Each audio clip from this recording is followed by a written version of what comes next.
Another day to bundle up and get cozy next to the fire. This is a live look at the Winter Wonderland at Beech Mountain. We were talking about that a little bit earlier. The lake completely frozen over as well in some parts of there, but you can see the snow. Actually, quite a few people taking advantage of the ski slopes. And Tara, how much longer is that cold going to be lingering in our area? And it's good up on Beech Mountain, but not necessarily in the other parts around. I know, for how it feels trying to comfortably maybe take a walk through the neighborhood or something. But yeah, we do have warmer temperatures coming, and so we got some neighborhoods even a touch warmer this afternoon. I mean, most of us above freezing. We'll take it compared to over the weekend and late last week, but the warming trend is really going to be kicking in over the next few days, where by the end of the week, we're talking highs in the 60s, even close to 70 in spots. How about that? And yes, talking about the mountains and some of that snow flying up at Beech Mountain, and certainly when it's not naturally snowing, they're able to make that snow with the cold air in place, but we do actually have some natural snow falling from the clouds over East Tennessee ahead of another disturbance and creeping in toward the mountains.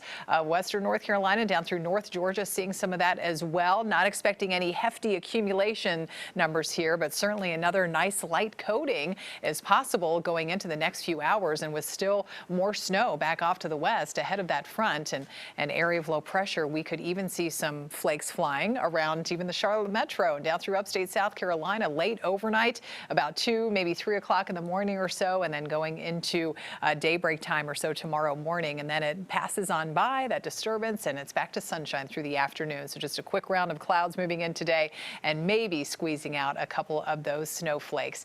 40 degrees, that was it for that high today, but certainly an improvement from the past several days. And we stayed, a lot of us, below freezing. We did creep up above freezing yesterday, but still obviously on the cold side. And talk about cold, 14 for that low temperature again this morning. We won't be that cold, so more of us climbing out of the teens by tomorrow morning. We've got 36 cold degrees checking in Greensboro, some 40s out towards, say, Columbia, and heading up toward Fayetteville, there 40s out along the chilly coastline of the Carolinas too. So we're backing it off into the 20s again tonight, below freezing. Still watch out for a few of those isolated slick spots under that partly cloudy sky. Low temperatures down into the upper teens briefly in the mountains, but look at the recovery tomorrow afternoon. So we actually climb through the 40s, low to mid 40s, and temperatures will continue to moderate. We'll start with some clouds in the morning and then see increasing sunshine through the afternoon. The wind stays light.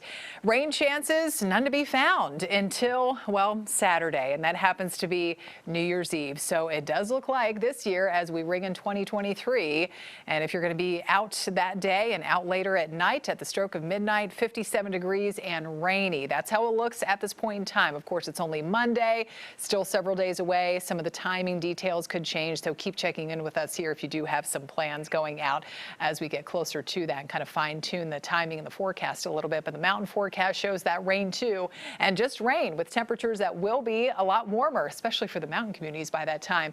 Look at that, mid 50s with sunshine on Thursday. How nice is that?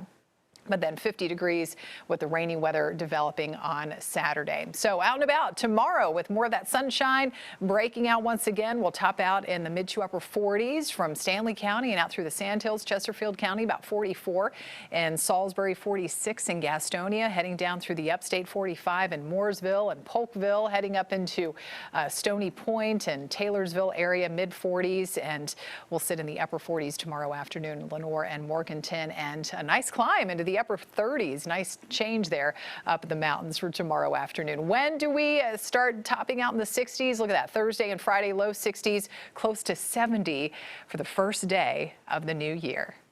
Patiently waiting for Thursday. Thanks so much, Tara.